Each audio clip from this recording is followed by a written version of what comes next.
how to change server in Mobile Legends.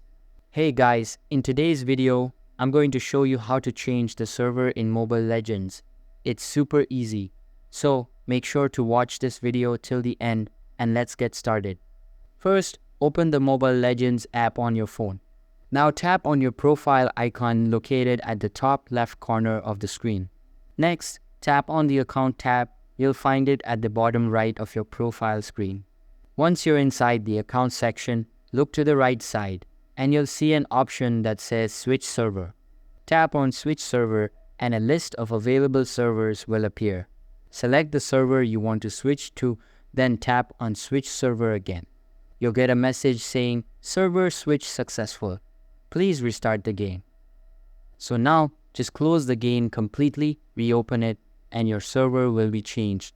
That's it, you've successfully changed your server in Mobile Legends. If this helped you out, don't forget to like, subscribe, and hit the bell icon for more gaming tutorials. That's all for the video and see you in the next one.